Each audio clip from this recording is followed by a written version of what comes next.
We'll do. It's our normal karakia, Little cards. little cards.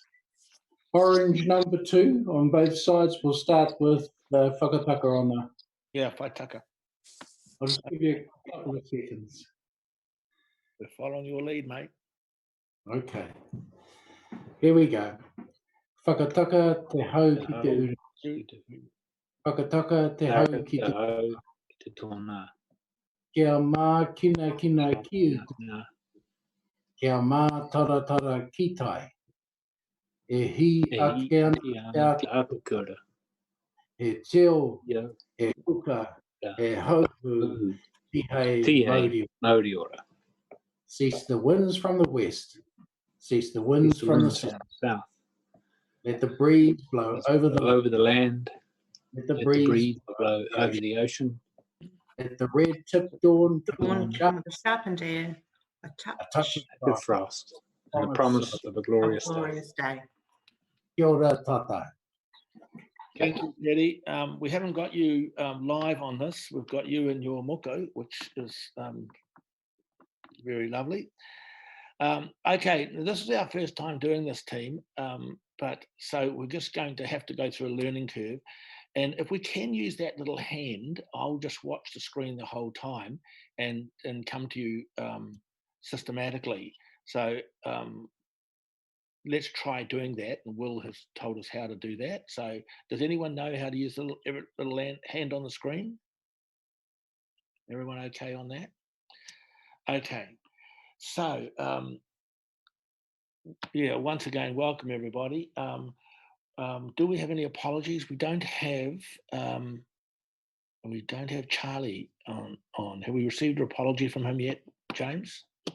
No, we have not. No, we haven't. Okay, do we have any notices? No notices. We're going to have a short meeting, and we're going to do this every week, just as essentially an update of where we're at. I'll just give a quick brief. Every night at 7 o'clock, the regional leaders, including the MPs, and which includes Stuart, welcome, Uppy. See you on there.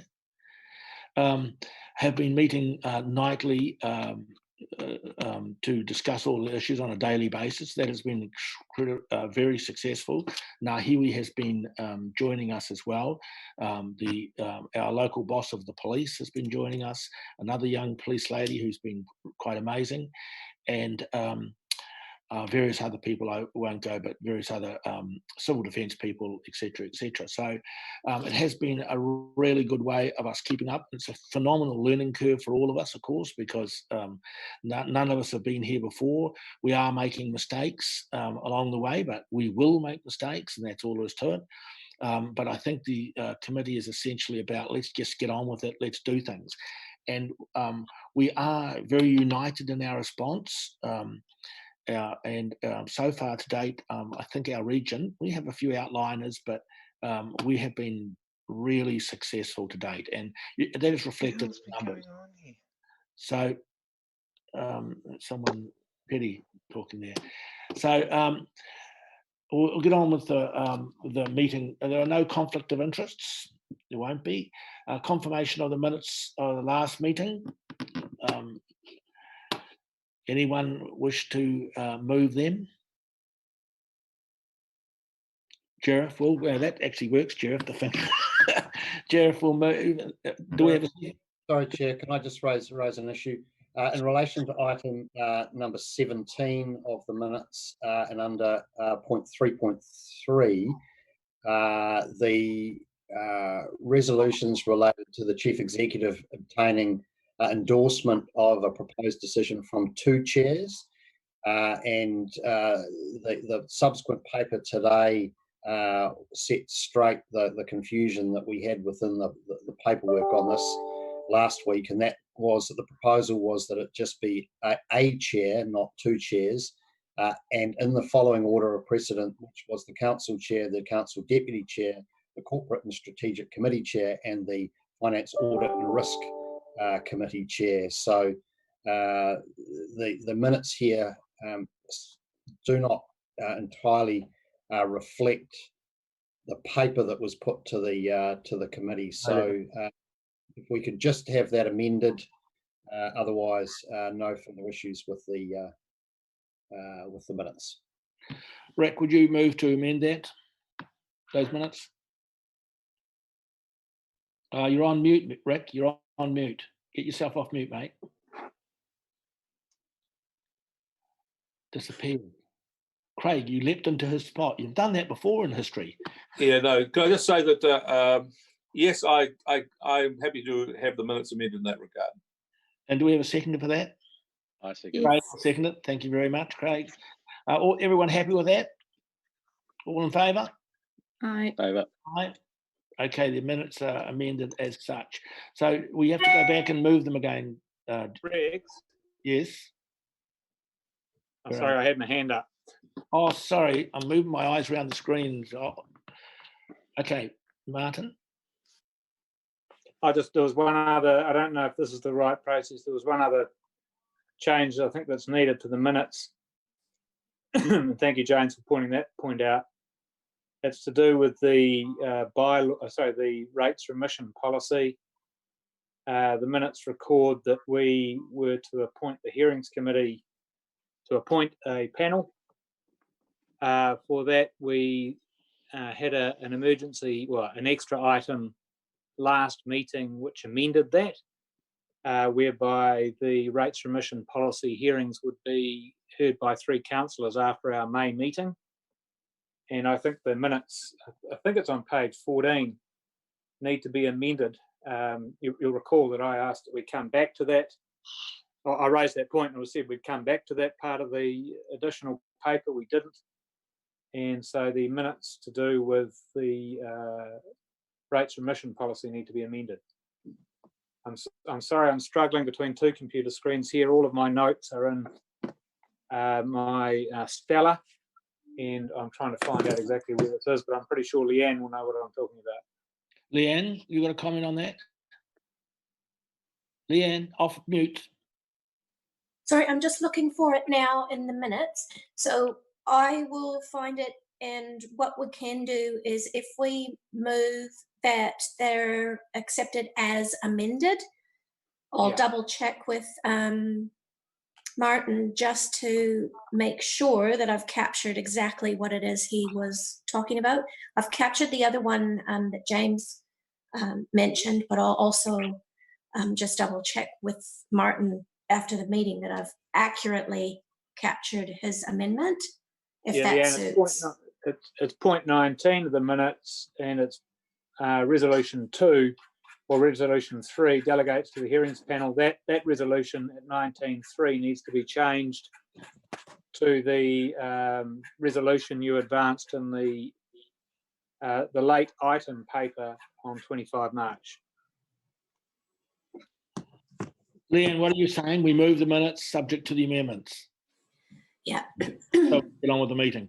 Okay. If everyone is happy with that. Is everyone happy with that? So moved. Okay. No, we already have a mover. We have Rick and second by Craig. If you 2 guys are happy with that, we'll move minutes accepted subject to the amendments. All those in favour? Aye.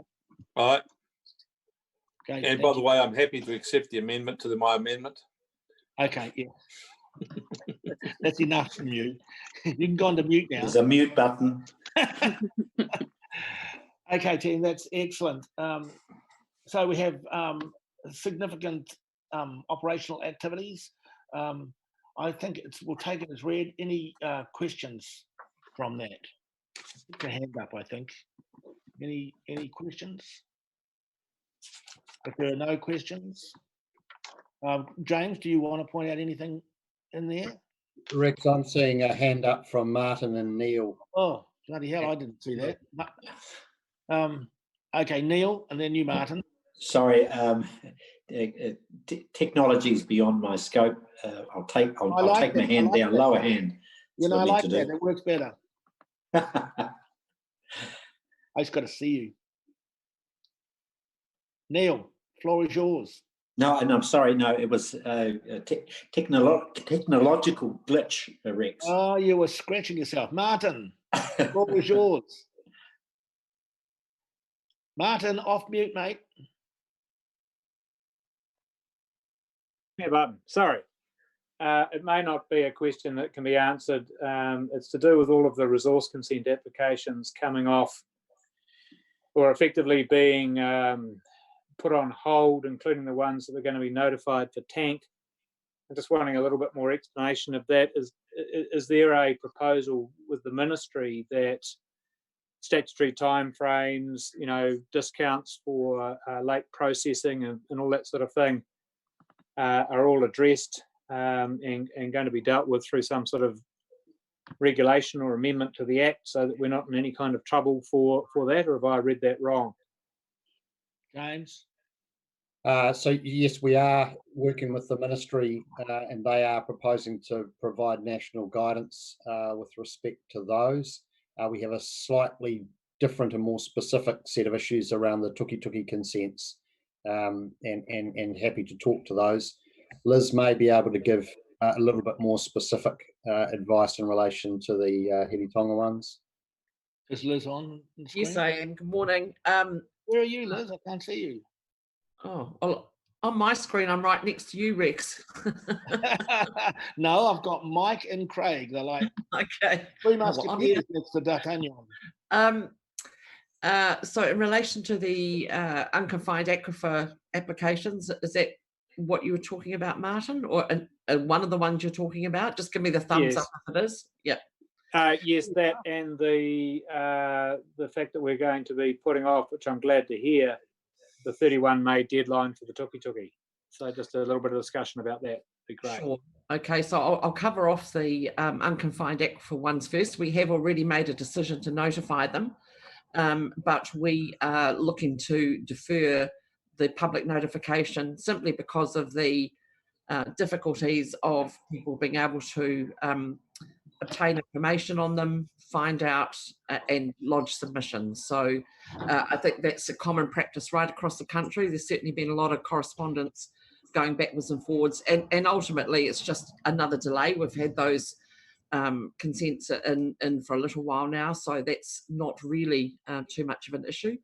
And in terms of the tuki, as James has said, we are looking for practical and I guess human reasons to look to delay the receipt of those consents, and we've been looking at several different options. We want to make sure that we do it correctly and within the scope of the law. And so we've had a look at, and we've had some legal advice around the use of Section 37A, extension of timeframes. But we're also, and James can talk more to this, been in dialogue with MFE about them making changes to the legislation. Now that's obviously going to be difficult in the current environment with Parliament not meeting. And the third one is looking at consideration once we receive the applications of deferring, or once the deadline is reached, of sending a message about enforcement options, which would be that we wouldn't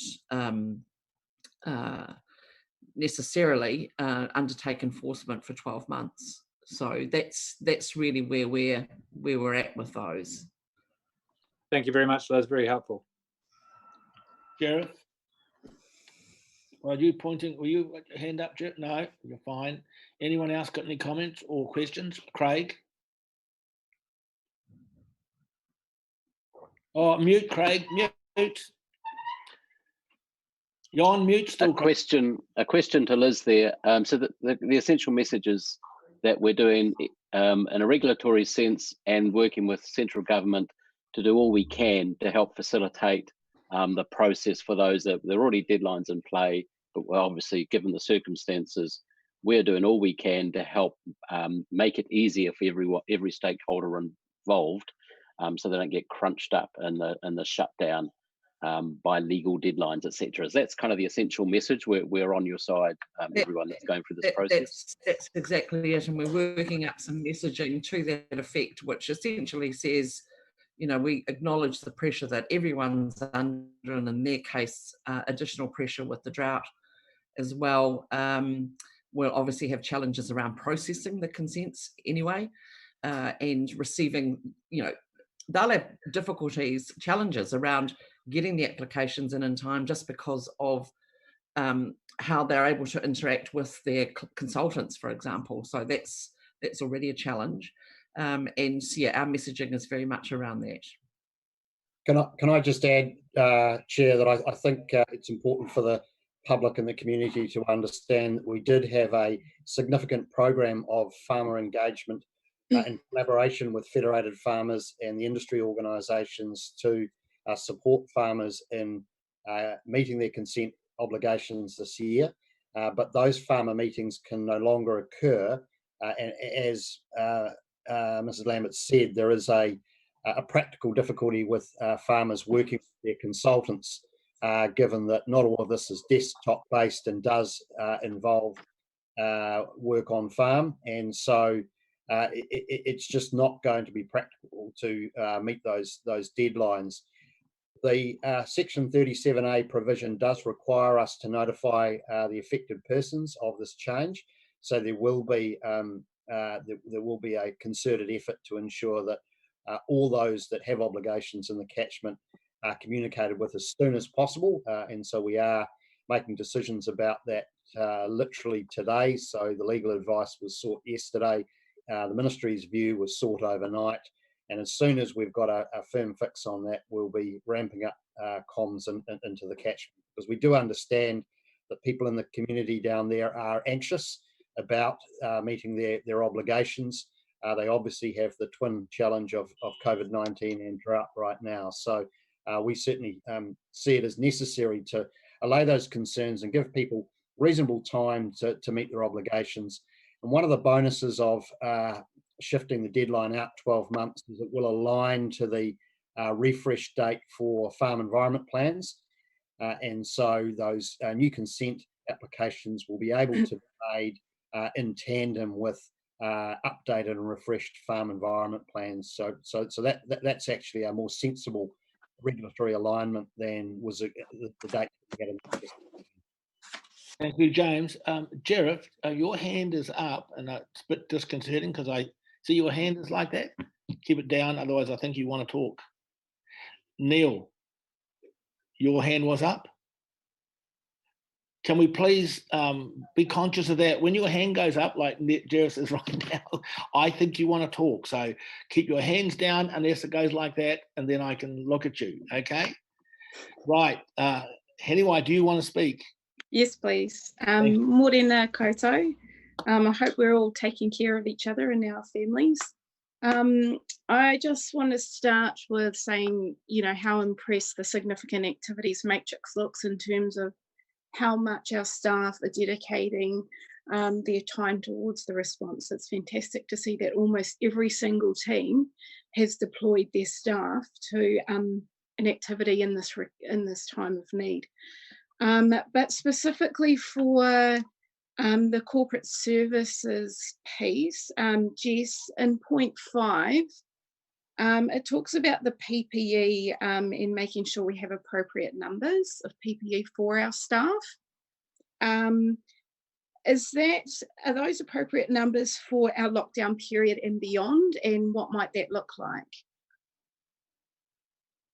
I believe Stacey's working with Kirsty, our health and safety advisor, to ensure we have enough for the lockdown period, and we're looking at sort of the supply chain going forward. So 2 streams of work there. Okay. And probably in point 12, it talks about the options coming to us about rate options. Do you have a sort of time frame on when that might be ready for us to look at? We're hoping to get the papers out to you by the end of this week for a workshop, which is scheduled for next week, the 8th of April, immediately following the council meeting next Wednesday. Fantastic. Awesome. Thank you. The other question I had was for Joe, for the Office of CE and Chair. In point 4, you talk about the regional business partners team and getting some funding for beefing that up a bit more. Can you tell us about that, Joe? Yes, I can. So currently, or previously to COVID-19, there was a senior person, Jenny Brown, who works alongside Leonie Woolwork. We've now got some resourcing for an additional third person, plus working with a subcontract of someone at the Chamber to provide business workshops for those affected by COVID-19 and funding to help them sort of manage their way forward. And they're working collectively across Business Hawke's Bay, the Chamber, MSD and others to support those businesses. So they're working at pace and they're providing a weekly update. That's fantastic. It'd be great, Joe, if we could have a bit of an update from how that's going at our next council meeting. For sure, I can provide that to you. Yeah. Thank you. That's me. Kia ora. Thank you, Will. Yeah. Look, I don't really have any further questions on Plan Change 6, but except to say that there's been a lot of interest in the last week about where our stance is on the consents and the deadline May 31st. So it's pleasing to hear the approach that we're taking. And could I just say there is a lot of people hanging on whatever that final outcome is. So we'll look forward to that. Comms. Could I just have a question for Ian on the TB vector control being put on hold?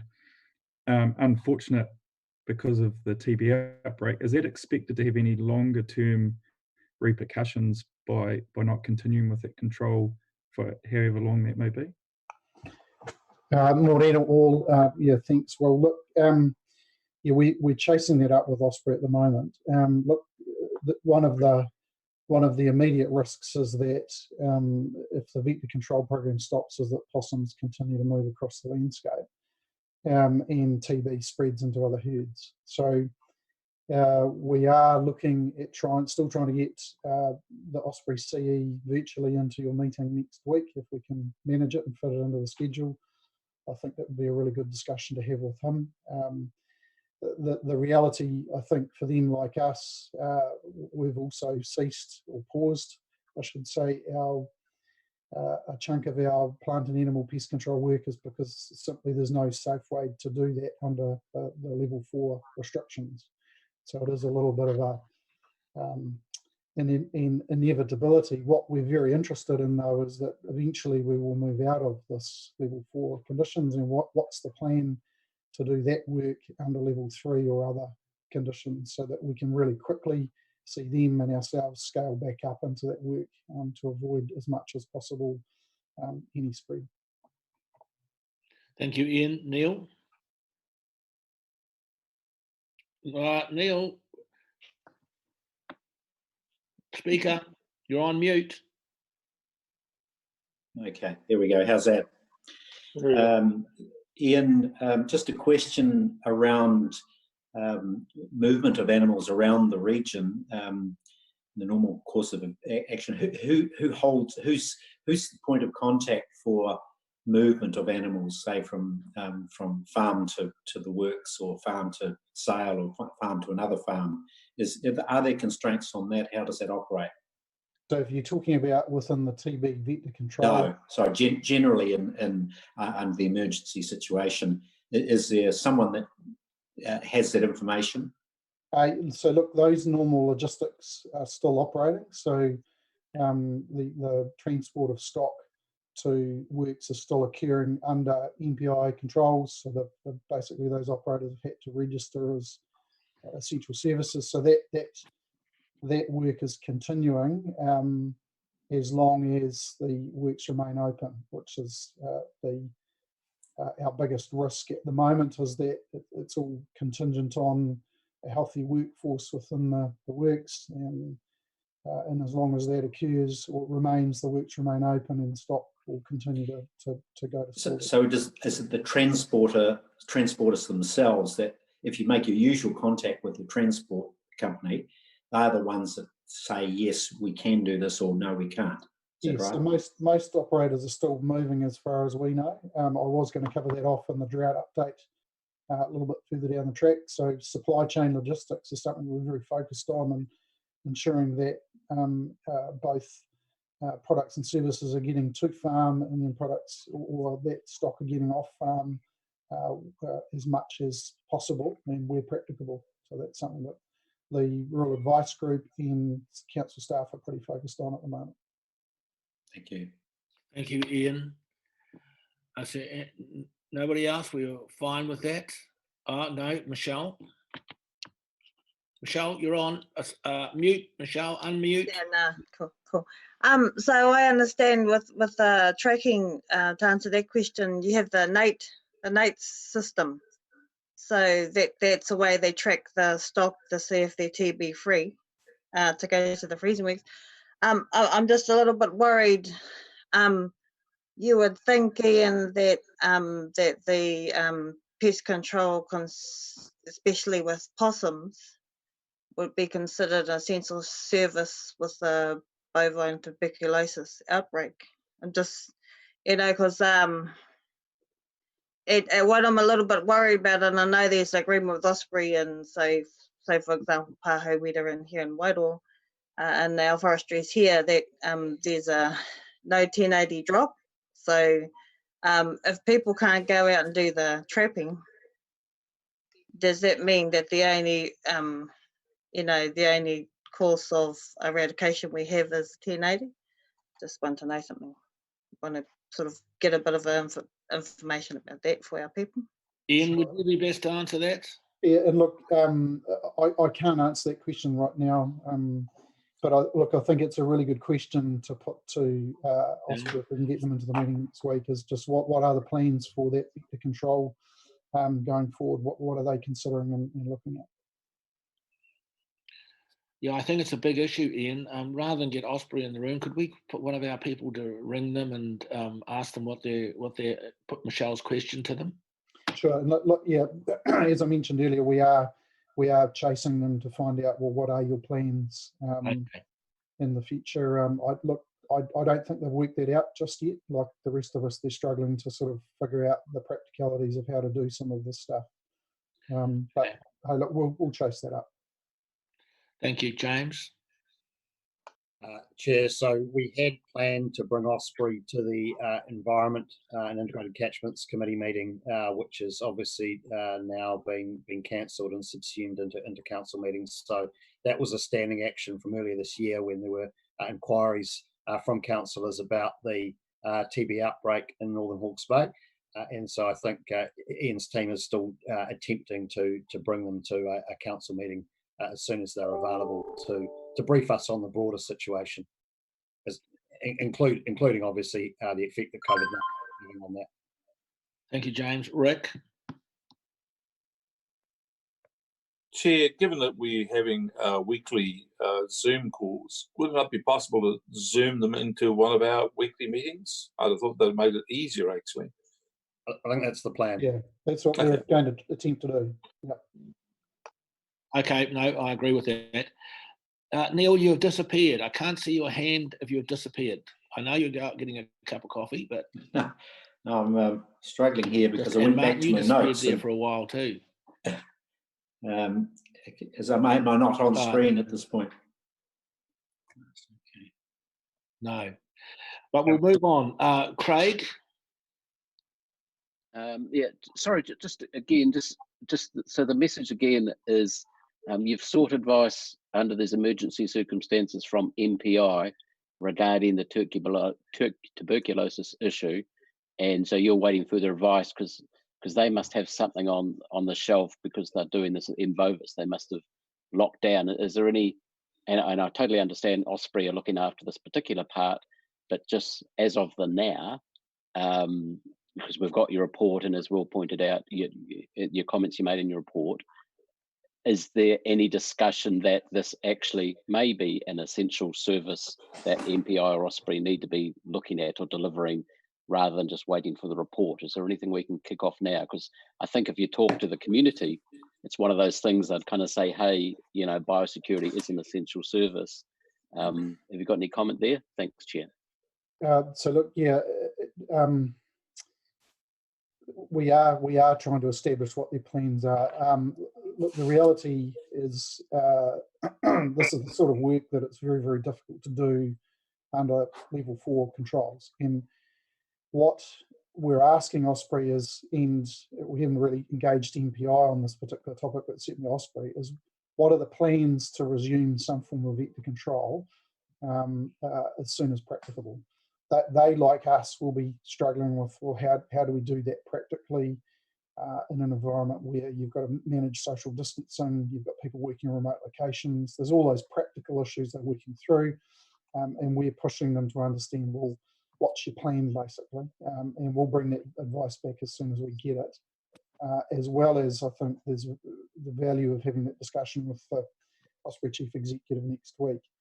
Currently, biosecurity isn't listed as an essential service from a local government perspective, so I wouldn't imagine that the central government would be much different. James? Just a supplement to that, and look, Ian's correct that general and all biosecurity services are not deemed an essential service, but government has indicated that that incursion, response and eradication are essential services, and it's working through what is the definition of those relative to our work program. And the view that I know Ian and the team have taken at the moment is that none of HBRC's core plant or animal pest control is sufficiently time critical that we can justify it being an essential service for the 4-week lockdown period. If the lockdown period is extended for a longer period of time, and let's say 3 months, that becomes a different question in terms of suppression of some of the pest population that we're dealing with. So the current plan of attack is to wait till the 4-week period is completed and then reevaluate what biosecurity activities we can and should do at that point in time. The other related point, and this is across all of our operational activity in the field, is we're having to weigh up at the moment the safety of putting staff, not only from a COVID-19 infection point of view, but also out into rural environments, difficult working environments where guidance has been given from government about keeping away from higher risk activity that might require an emergency response if somebody becomes injured in a difficult working environment. So having to weigh that up as well, and we're taking a precautionary view that, look, if there's not going to be any material environmental or economic harm from us suspending our biosecurity operations for 4 weeks, then we are suspending them, and that's the position as of today. Thank you, James. Okay, if we don't have any more, I'd like someone to move that. Just Rex, can I take back to the discussion earlier on our economic oversight, some of the comments Joe had made. Can I get a sense, Joe, as to what investigations, intelligence we're gathering together to consider the impacts on the region? Is that something we should be doing at this stage? Is it too early? Is there capacity to start to evaluate the overall effects and what steps we could do in terms of feeding into the annual plan and investments over the immediate investments we need to make? Is there a sense of that?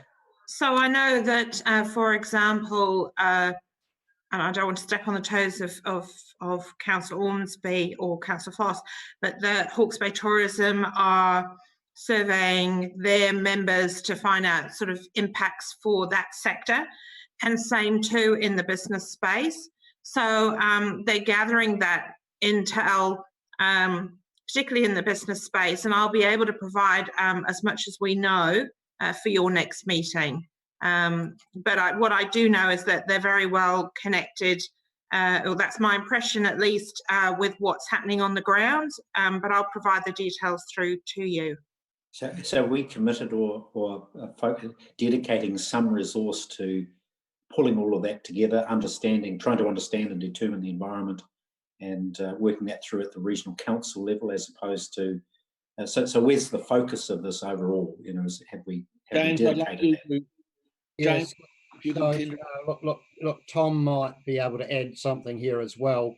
we are committing our resource to the Regional Economic Recovery Unit that has been established between the 5 councils, and having an evidence base to support the strategy development around economic recovery will clearly be essential. So we do have the ability to pull together a regional economic impact analysis, and it's my expectation that that's something which will be done in the coming weeks. So I know the Economic Recovery Unit has only really just been stood up.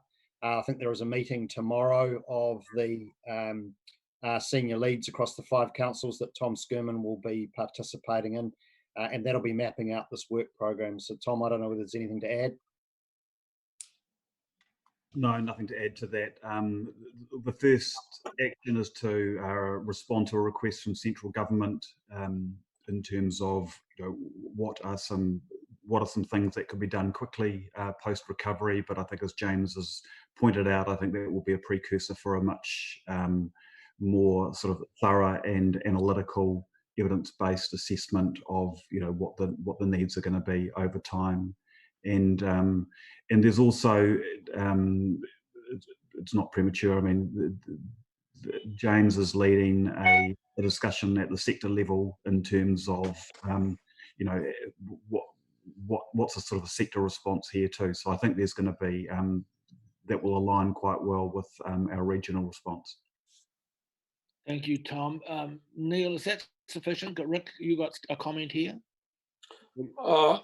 I'm just concerned about how much council staff can do. I'm well aware that we've got a pandemic level 4 action. We've got the response to the drought, and I'm well aware that the regional council has shifted a lot of its staff and resources to go and help the civil defence group, as we should do. And I'm just worried that if we're going to have requests about doing economic analysis about this and that and the other, well, we're going to direct staff away from. Well, if you listen carefully, Rick, it wasn't a request. It was asking whether we are doing it. And if not, that's fine. What resources are there? So it's not a request to do something.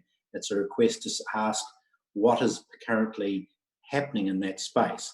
And the answer is, as it stands. Well, Chair, Rick, anyway, I made my point, Neil, that not necessarily a request, but there's obviously pressure on to get things done. And I just think, I just want to have less pressure on the Chief Executive's team to do what's necessary in front of them today and tomorrow. That's my view. Okay, Neil, are you happy with, you had a response on your original question? Sure, yeah. Okay, thank you. Right, if there are Thank you for the courtesy, Neil. If there are no more questions, do we have someone to move to receive that report, please? Sorry, I was looking back at that. Michelle, I think we probably got to use a councillor, do we, James? Oh, no. I want to ask a question, sorry. A question, okay. Another question about the environmental monitoring. So I see that the Wairoa Estuary monitoring is annual estuarine ecology monitoring, and the Wairoa Estuary has been able to proceed due to COVID-19. I understand that. What impact will that have when we're looking at I understand also that the wastewater consent will be on hold, but what impact will that have in the decision making when looking at the wastewater consent? And another question around the environmental monitoring, the MCI assessments, because it's a good indicator of water health. Most especially interested in this with regard point discharges in the Wairau River concerning wastewater and EFCO, as well as any nutrient enrichment from non-point discharge. If I could get some feedback on that. I'll answer the question first about the Wairau District Council consent application. So any additional information that we gather, because of COVID-19, the whole process has been delayed, as you would probably expect. Where we were at was with the applicant, Wairau District Council, looking to provide the submitters with a draft set of conditions. So obviously any further information that will inform that, such as additional information from our estuarine monitoring, will be part of any response to those set of conditions. And the hearing, which we were looking to schedule for June, July, will be delayed further. But the second part of your question, I'll get Ian to answer. So Michelle, just so I understand, you're just questioning what the impact is of not doing the water quality ecology sampling at the moment. So look, and this is another area, it's a bit like biosecurity. This is difficult work for us to do under lockdown, and it's not considered essential. So the view of the science team is that if we miss a month's worth of sampling, it's not a major problem. We are turning our minds, as we are to our other work, about what we can do beyond a month and how we might be able to operate to avoid big gaps in the data sets and potentially losing a whole year's worth of data because we have between 1 and 3 or 4 months worth of data missing. It may be that actually some of it we're not practically able to do because of the risks that James mentioned earlier in terms of where we work and how we work, and that much of the work often involves more than one person working reasonably closely together. So we're working through all those practicalities. The team are turning their minds to what working differently will look like as we come out of this, so that we can quickly ramp up as much as we practically can as quickly as we can. Thank you. And the MCI, who can answer that question? Because that will be some sort of indicator, for the health of the wai. Yeah, sorry, I didn't catch that question. Report come out? Sorry, to you, Mr. Chair. Yes. I just wanted to know when that report would come out, the MCI report assessments. Well, that's been one of the benefits of all of this, is that the science team are able to sort of get in and get their heads into data analysis and report writing. I can't tell you exactly when that reporting will be done, but it'll be earlier than we had planned, because they're able to spend time focused on that sort of work right now. And that included Whitehall, Ian?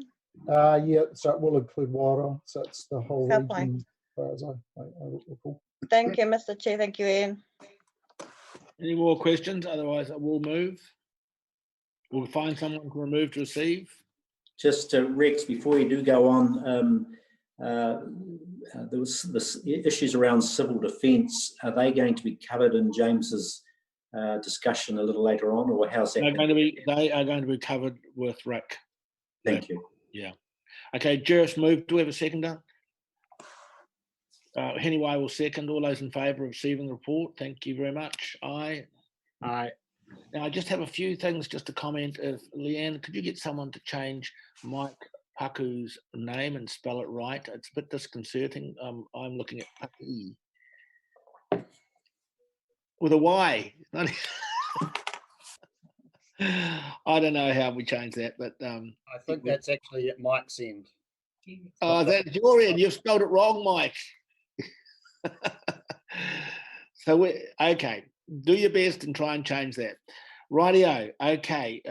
So we will move to the next item, which is James's report on information and performance. So James, you're reporting on how we are coping with COVID-19. The floor is yours. Thank you, Chair.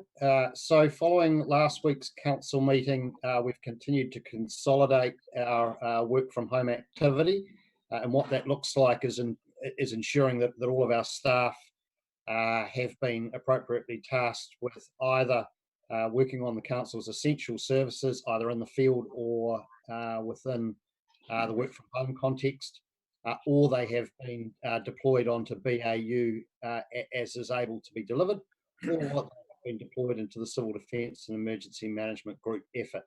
As has already been noted, the regional council has made an enormous contribution to the regional civil defence group stand-up of capability there.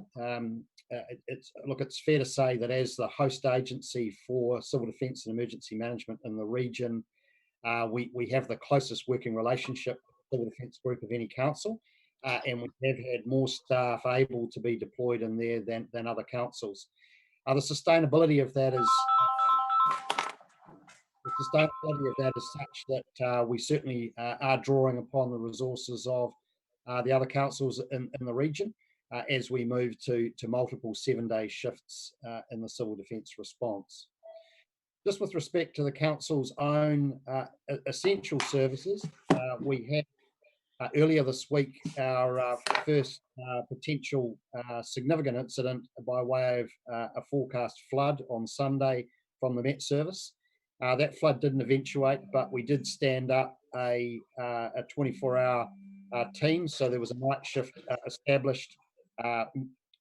Portable pumps were deployed to various spots around the Heritonga area, and we also did emergency works to ensure that all of our flood protection network was ready to go. So it was a good trial run for us, given that the heavy rainfall didn't come to the extent that had been forecast, but it did provide us with assurance that despite the COVID-19 situation, we are able to operationalise at short notice around our flood protection effort. At a more minor level, we have had a pollution incident in the Napier CBD area that resulted in a call out, and we have been able to continue to do those pollution response activities without any significant impediments. So I guess I'm just giving you a flavour of the fact that our essential services continue to operate satisfactorily. The rotational shifts of our teams at Works Group are continuing, so we're managing maintenance of all of our assets, and also a comprehensive program of surveillance across our assets and regional parks. That is important, given that there are risks to our assets. And I just note I recently signed off expenditure for $45,000 to replace a monitoring site, the equipment at a monitoring site limited in the Bridge Par area. And it's just an example of where theft can result in a significant cost to the ratepayer. So it is important, given that we have a reduced level of activity across our assets, that we are maintaining surveillance of those, as well as the public use areas where obviously we don't want people congregating and undertaking activities which are contrary to the government's directive. So essential services are going fine. In terms of what we're not doing, the predominance is our field-based activities, where obviously the activity is deemed not to be essential. And as we canvassed in the earlier discussion, an awful lot of that is fine for the 4-week lockdown. And indeed, most of our field-based staff have more than enough paperwork and desk-based work to get on with to occupy a 4-week period. So those staff that are normally field-based, that are currently homebound, are fully occupied across the organisation at the moment. And we are getting to do a range of projects that normally we would struggle to get the space to do during the working week. So there are some benefits to the business in that regard. Having said that, going beyond 4 weeks, we'll start to have some issues with the field-based work that's not getting done. And so we will be reviewing our situation in terms of the deployment of our effort across our staff at that point in time. In terms of the civil defence effort, it's not only staff who are deployed to the Group Emergency Coordination Centre. We also, as the host agency, have to provide the backbone infrastructure to that. And so there is a good proportion of our corporate services staff who are deployed in behind that civil defence effort. One thing I would say to councillors at this stage, I guess, is early warning around our finances. It's a very complex thing to deploy in behind civil defence because of our existing revenue streams and how they relate to our normal business as usual work. This is a situation that all councils around New Zealand find themselves in.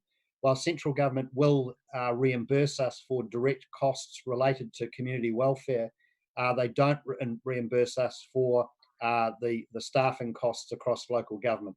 that is a duty that local government is expected to fund and pick up, and is funded effectively out of general rates.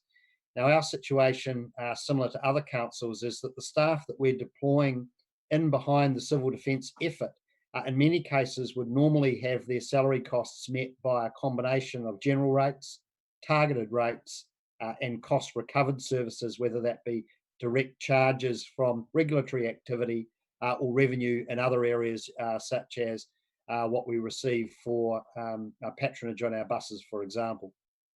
Now, the consequence of that is that we will be needing to fund our staff effort out of our general rates pool and not able to charge a lot of those costs directly back to their normal sources of revenue with respect to targeted rates or cost recovery.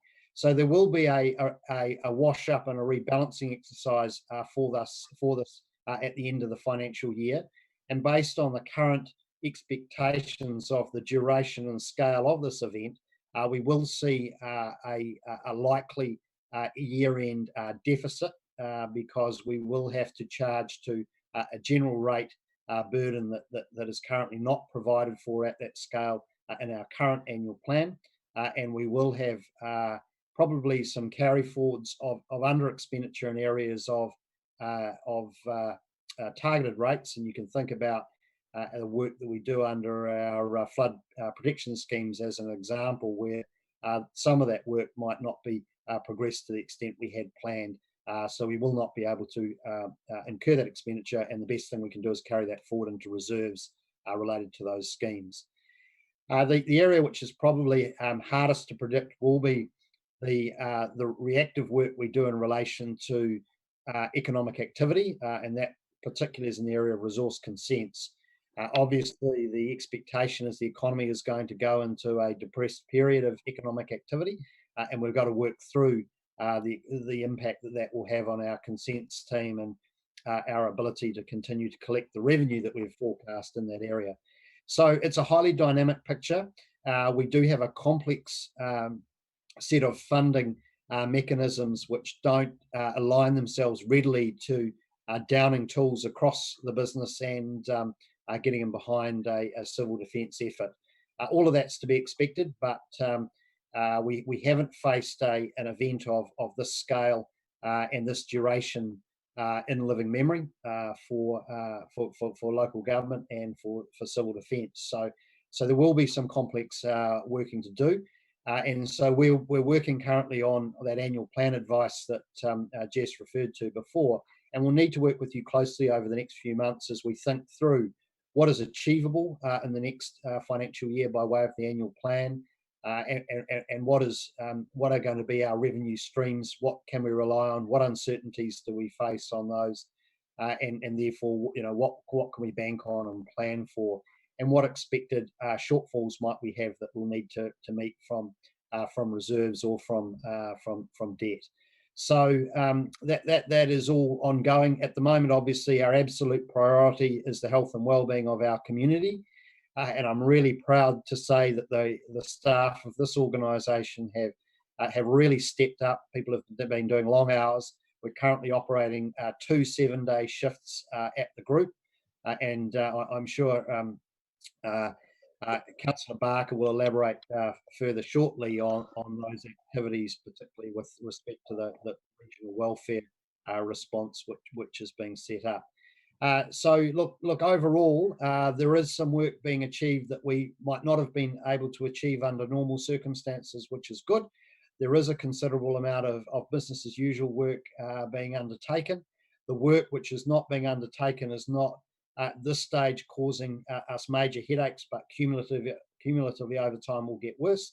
But in terms of our abilities to support that regional civil defence response, we're in very, very good shape indeed. So I really want to just use this opportunity to thank the staff of the Regional Council for their flexibility, their can-do attitude, and their all hands to the pump, quite literally on Monday night in the case of our potential flood event, but more generally in terms of the civil defence response. There's no particular health and safety concerns that aren't being adequately managed across our organisation right now, and we do have our staff in good health and good wellbeing. Thank you, Chair. Thank you, James. Before I go to questions, I just want to endorse that comment that James made about our organisation, and in particular our staff have really stepped up here. And it just shows the depth of talent that we have in our organisation, that we are leading on so many fronts, and I'm really proud of our staff. We've really come to the fore. And James, you know, that will bring some financial implications and some administration implications, but we've got a battle to fight right now.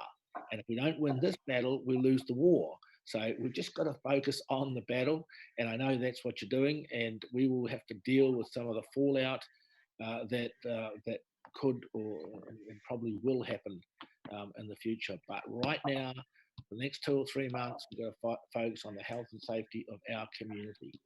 So having said that, welcome, Charles. Yeah, it's good to see you, mate. Okay, questions for James. Start with you, Craig. Thank you, Chair, and thank you, James, and Chair, reiterate your comments where the luxury we have of the depth of our organisation just absolutely gives us such confidence. Just one quick point, James. You mentioned the funding arrangements under normal civil defence events, which, you know, are kind of very often time constrained, an explosion, an earthquake, flood, a snowfall, or something like that. But as you said, and as the Prime Minister Down has said, you know, these are uncharted territories for us. So I guess, and I know I'm sure you'll be doing this anyway, but it's not business as funding usual.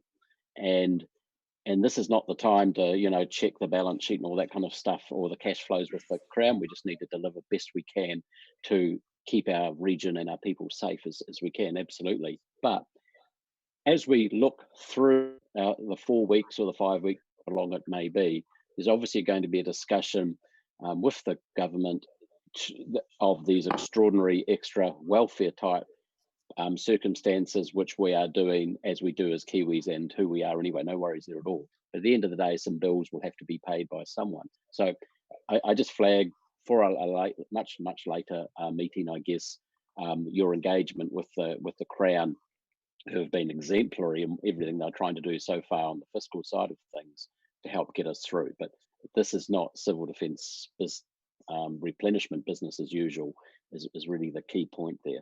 Thanks, Chair. Can't see any more. Thanks, Craig. Any more hands up? I can't see any. I've got mine up there, Rex. No. And Haniwai has 2, I think. Oh, can you put your hand up like that?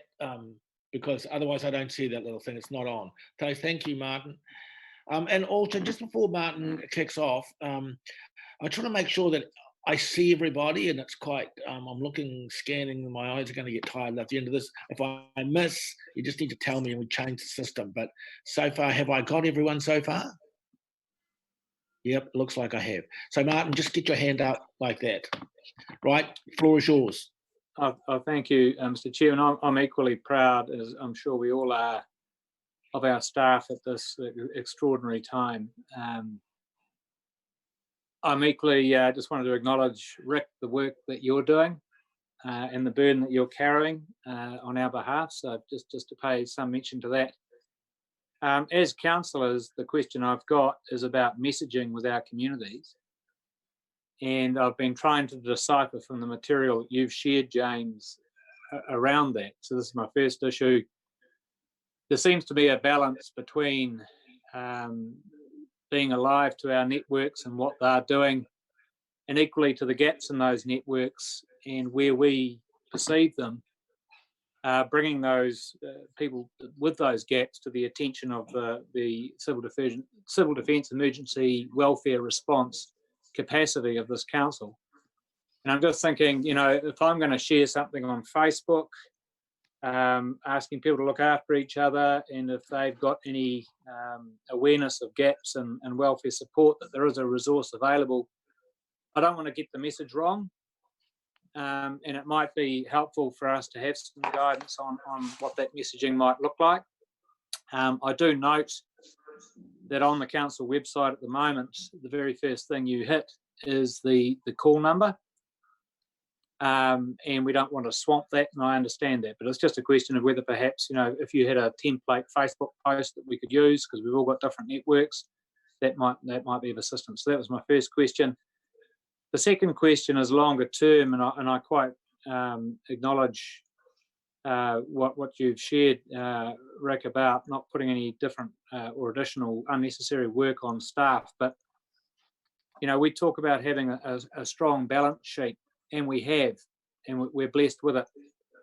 But at some stage, we are going to need to think about what the overall position of that balance sheet is, and how our revenue streams are impacted through this with the additional expenditure and the reduced income, and as such, what position we're in at the point of recovery to assist with that. So I think, as with Councillor Foss, I'm alive to ensuring that at the appropriate point we have a clearer understanding of our borrowing capacity, our balance sheet status, and where we've arrived at in terms of revenue, maybe in 2 or 3 months' time, to assist with that. I just wanted to signal that I'm sure that that's on everyone's mind for the appropriate point, but perhaps more immediately the messaging on connecting with our communities and ensuring that welfare support hasn't got any gaps.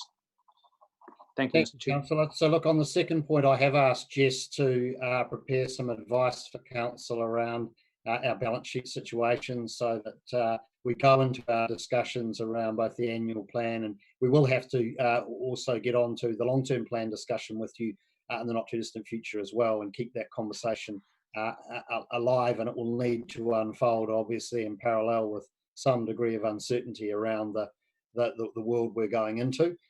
So you'll get that advice, and then we'll all be on the same page about our balance sheet issues and options. Just with respect to messaging, I want to acknowledge the fact that it has been a bit messy over the last week in terms of clarity of messaging around the support that is available, and to look to some extent that parallels what's been happening at the national level in terms of some of the messaging around the response to COVID-19, and that has been a consequence of some uncertainty around what we're dealing with and how we're responding to it.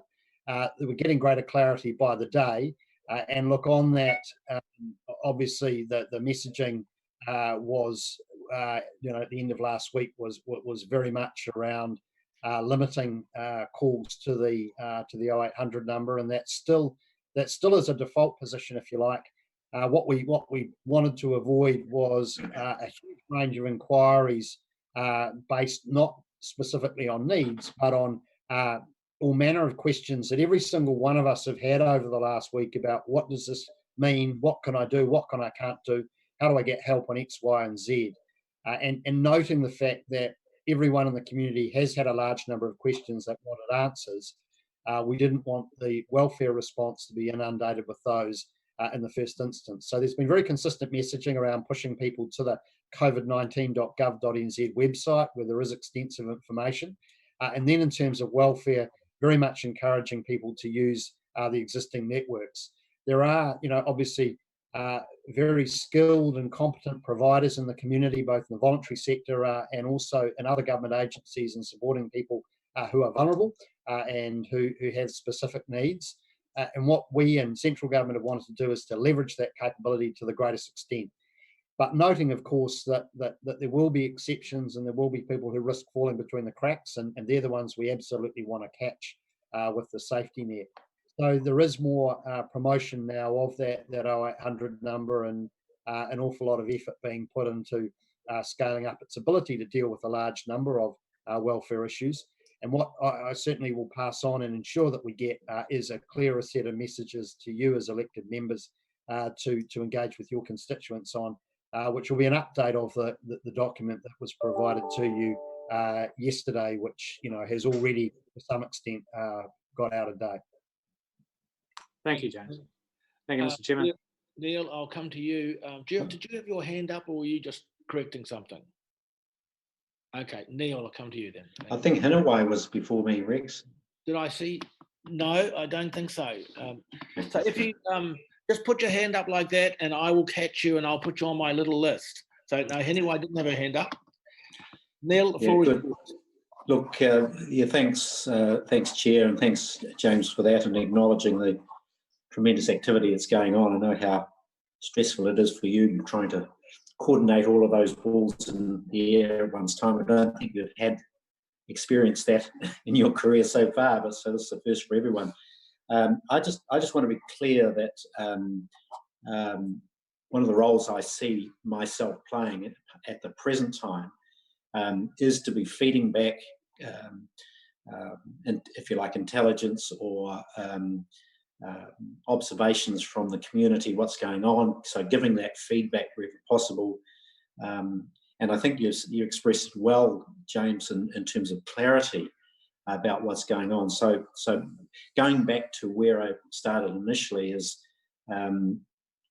what current resources are we applying ourselves? I know we're distributing our staff far and wide. So what resources have we got intending to ascribe to understanding the economics of the region, understanding our own internal economics and what we're likely to encounter in the very short term, and remembering that the consequences of this calamity are very much economic once we get through the health scenario. So that is important for us. In the short term, I'm interested to know that we've got sufficient resources for the welfare effort and how that's tracking. And in aid of clarity, I just wondered whether it's possible for councillors to be upgraded, even with a flow chart, as to, we're dealing with this aspect here, and here's where you can input into it, if you like. So I'm just looking for those opportunities to contribute and how we do that, so it doesn't get confusing. I've certainly got, you're aware of the accessing the welfare part of civil defence in recent days. So I'm just wanting clarity about how we progress this, in the next few days, few weeks. Well, look, I encourage councillors, if they haven't already done so, to have a look at the action plan that I emailed to you last night. It does have a range of charts in terms of structure. It has some good description around who's doing what and why. So that's a reasonably thorough description of what the welfare response looks like, as well actually the whole civil defence response. We will continue to provide you with information because we are effectively building the plane while flying it. So as the response and delivery model evolves, we'll provide you with more information so you can understand precisely who is doing what, including what are those points of interface that you can feed into the intelligence that you're gathering out there in the community. So we certainly want to be aware of any issues that you're hearing of or concerned about in the community, and obviously doing our best to deal with them. You, Councillor Curtin, have had a particularly difficult couple of issues that you've been dealing with, which, from a civil defence point of view, have been complex to address, given that they involve a range of agencies at the national level and some things beyond the civil defence ability to deal with locally. So there are some cases and some issues where there's an added degree of complexity, which not all of our best laid plans will necessarily deal with. We have got adequate capability in-house at the moment around, I think, understanding our own financial economic situation as an organisation, I think, as you put it. And so Jess and Bronda are very much thinking forward about, how we're going to manage the financial picture for us as an organisation, and what is the rating environment in which we're going into looking like. Just in terms of that broader, again, I just reinforce the fact we have set up an economic recovery unit for the region. Tom Skirman has been deployed to play a leadership role in that, and we do have the ability to procure economic analysis to feed into that. We do have a standing subscription to a service run by Infometrics that provides regional economic data. That obviously is collated as things unfold, and we won't have necessarily that data immediately to hand because of the early nature of this event. And I would say that we are very much in the early days of this. Also, a lot of the community welfare and the economic impacts are really only just starting to emerge. And many people and many businesses are doing okay at this stage. It's where we're going to be at in 6 weeks, 12 weeks from now that is far less certain. James, sorry for just cutting back in, Chair. Is it possible to set up, if you like, points of contact for specific issues rather than bombarding or inundating people with specific, issues? It's essentially I'm seeking clarity as to who do I go and talk to about specific issues, and without causing a problem or if you like, spending a lot of time trying to locate the right person. For us as councillors, is there a more logical way of doing this so that everyone's sort of on the same page on it, knows where to go to for a conversation? Well, look, the situation with respect to the civil defence effort at the moment is that we obviously have an 0800 number and we have an email address, both of which have been provided to you. The preference that we have is that the way that mechanism works is that if you call the 0800 number, the details of the situation will be recorded and then passed through, and then there's work then done around triaging essentially that which is most urgent and that which is most acute, and then prioritisation in terms of action from there. It is our preference to use those mechanisms, which does require councillors to either write an email or to leave a message, I guess, in the first instance, and then somebody will get back to you. It is. I know the group's preference and my preference that we don't have people effectively waiting on the end of a phone for an inquiry. So I know in an urgent situation that may feel unsatisfactory, but I can assure that if there is an urgent situation where there is an urgent email or urgent message left, that it will be attended to expeditiously. So that's the current circumstance at the moment. But I'm very happy to take calls or inquiries from any of our councillors that have a situation that you want responded to particularly urgently. And certainly I know Joe Lawrence would be willing and able to do that as well. Okay, Neil, I think that's a good channel for you to go through if you're not getting what you think you should be getting, either direct to James or direct to Joe. And just setting up a system for everyone. Yeah, so just to add to, if there are anything that is super urgent and you are struggling, I am connected to all of the networks that sit behind the welfare, so I'm happy to help in those urgent circumstances. Okay, are there any more questions for James on his report, or do I have a mover to move that we accept the recommendations 1, 2, and 3? We have a mover in Martin and seconder in Rick. Do you wish to speak, Martin? Rick? Anyone else wish to speak? All those in favour? Aye. Against? It is carried. Now, a couple of points. Uppy, I got your message. Thank you very much for attending. We would like you to contribute if you can get on video. I can't see you otherwise, and same with you, Tom. I can't see you if you need to make a comment. So just Ann Petty. So I'm very conscious of that. There's Uppy right now, is it? Yes, good. Excellent. Welcome, Uppy. So I think it's going reasonably well. What I want to do now is pause for 5 minutes so everyone can go and use the bathroom if they wish, or make a cup of tea. But just leave the video open and you can have a chat if you like, but 5 minutes you've got. Okay? And I'll be strict about that.